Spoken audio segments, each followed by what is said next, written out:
بسم اللہ الرحمن الرحیم۔ کہو اگر انسان اور جن سب مل کر چاہے کہ قرآن جیسی کوئی چیز بنا لائیں تو وہ نہیں لا سکیں گے، چاہے وہ آپس میں ایک دوسرے کی مدد ہی کیوں نہ کر لیں۔ یہ وہ آیت ہے جس میں اللہ پوری دنیا کے انسانوں کو یہاں تک کہ جنوں کو بھی کھلا چیلنج کرتا ہے کہ اگر ہمت ہے تو قرآن جیسی کوئی چیز بنا کے دکھا دو۔ قرآن تو بہت بڑی ہے، ایک سورہ بھی چھوڑو، قرآن کی ایک آیت جیسی ہی کوئی آیت بنا کے دکھا دو۔ چاہے دنیا کے سارے سائنٹسٹ، پوری دنیا کے فلسفرز، پوری دنیا کے لیکھک شاعر سب اکٹھا ہو جائیں تو بھی اس قرآن جیسی کوئی چیز نہیں بنا سکتے۔ دوستو، قرآن میریکلز یعنی کرشموں سے بھرا پڑا ہے، چاہے سائنٹیفک میریکلز ہو، ہسٹوریکل میریکلز ہو یا دنیا و آخرت کے بارے میں کرشمے ہو۔ مگر کیا آپ نے کبھی غور کیا ہے کہ قرآن میں نمبر میریکل یعنی گنیتیہ کرشمے بھی موجود ہیں جن کو سننے کے بعد یقین مانی آپ کا دماغ ہل جائے گا۔ نمبر 7 کا میریکل۔ دوستو، ہماری زمین کی 7 پرتیں ہیں، ویسے ہی ہمارے ایٹماسفیئر کی بھی 7 پرتیں ہیں، یہاں تک کہ قرآن و حدیث کے مطابق اللہ نے آسمان بھی 7 ہی بنائے ہیں، مگر سائنس ابھی تک پہلے آسمان کو بھی پار نہیں کر پائی ہے۔ خیر، آج میں آپ کو قرآن میں نمبر 7 سے ریلیٹڈ امیزنگ کیلکولیشن بتانے والا ہوں۔ دوستو، قرآن میں آسمان 7 بتائے گئے ہیں اور حیرانی کی بات ہے کہ قرآن میں 7 آسمان والی آیتیں بھی 7 ہی ہیں۔ اللہ نے جہنم کے 7 دروازے بنائے ہیں اور حیرت کی بات ہے کہ قرآن میں جہنم لفظ 77 مرتبہ آیا ہے جو کہ 7 کا گنا ہے۔ امیزنگ۔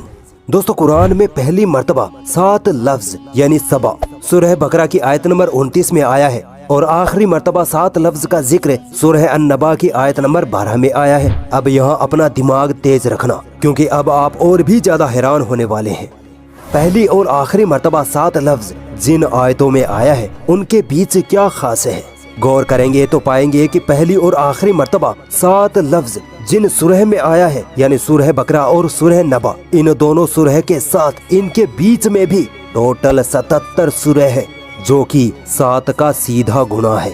سبحان اللہ۔ تو تم اپنے رب کی کن کن نشانیوں کو جھٹلاؤ گے؟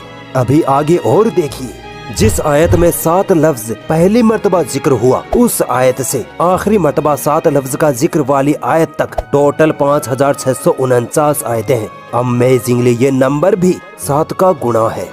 7 لفظ پہلی بار سورہ بقرہ میں اور آخری بار سورہ نبا میں آیا۔ اب آپ گیس کریے کہ اس میں اللہ کی کیا قدرت چھپی ہے۔ آپ اگر غور کرو تو سورہ بقرہ سے سورہ نبا تک کل 5705 آیتیں ہیں جو سیدھا 7 کا گنا ہے۔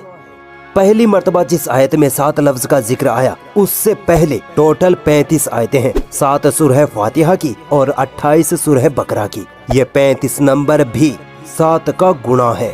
اور آخری مرتبہ جس آیت میں 7 لفظ کا ذکر آیا یعنی سورہ نبا کی آیت نمبر 12 ہے۔ اس آیت سے پہلے قرآن میں 5684 آیتیں پڑتی ہیں۔ حیرانی کی بات ہے کہ یہ نمبر بھی 7 کا ملٹیپلائی ہے۔ کیا اب بھی لوگ یہی کہیں گے کہ یہ صرف کوئنسیڈنس ہے؟ تو پھر آؤ اور سنو۔ قرآن میں آدمی لفظ 24 بار آیا ہے تو وہی عورت لفظ بھی 24 بار ہی آیا ہے۔ دنیا لفظ 115 بار تو آخرت لفظ بھی 115 بار۔ 88 مرتبہ فرشتہ لفظ تو جناب 88 مرتبہ ہی شیطان لفظ کا استعمال ہوا ہے۔